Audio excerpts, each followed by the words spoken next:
The coast of France was the frontier between two worlds.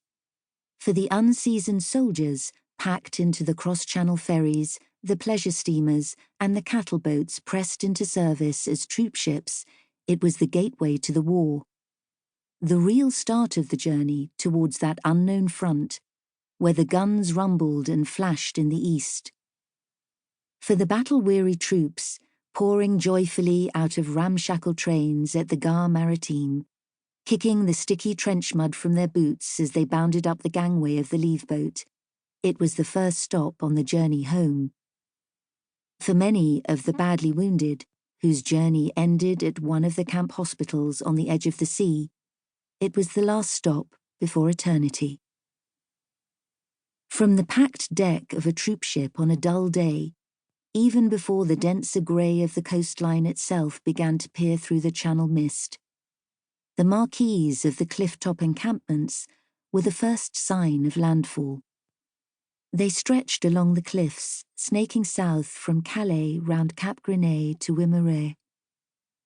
They straggled up the slopes of the hills around Boulogne. They stood, ranked behind the line of sand dunes along the road to Etaples,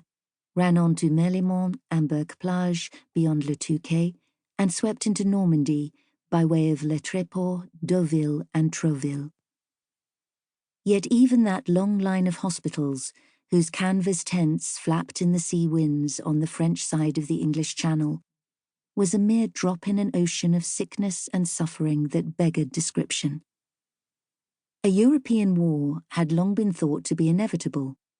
but before 1914, no lunatic imagination could have envisaged that half the youth of half the world could be sucked into a conflict that would rage across the sodden westlands of France and Belgium,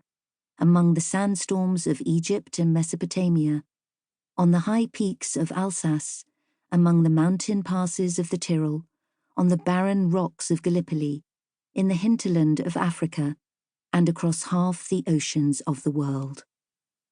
It would likewise have been dismissed as the half-crazed ravings of an idiot had it been suggested that the invincible British Army, which had beaten Napoleon at Waterloo,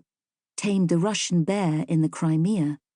sorted out the Boers on the South African veldt, and garrisoned an empire which stretched around the globe,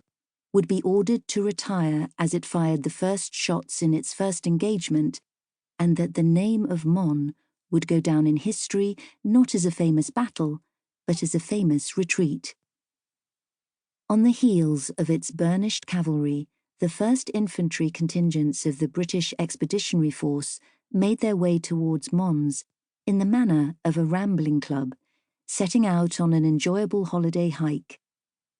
It was true that the hobnails of their army boots slipped on the deceptively round and smooth-looking cobbles of the French roads,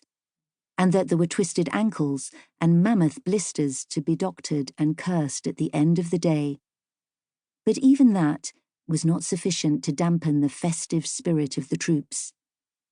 There had been a holiday atmosphere ever since they had disembarked a few days before at Boulogne. It seemed as if the entire population had turned out to welcome the BEF, with flags and flowers, kisses and cheers of welcome. They swept in a babbling, enthusiastic throng alongside the soldiers marching to the transit camps, occasionally sweeping a rank or two of stragglers into a convenient roadside cafe to toast the entente cordiale and bearing them back to their units many convivial hours later. It was fortunate that their officers, only too relieved to find themselves with a full complement at morning roll call, and perhaps too concerned with grappling with the problems of transporting their forces from point A to point B in a foreign country, discreetly turned a blind eye to the excesses of the previous evening. Point B, in the case of the 4th Battalion, the Middlesex Regiment, turned out to be the village of Tessonnières, 25 kilometres east of Valenciennes. They travelled in comfort by passenger train,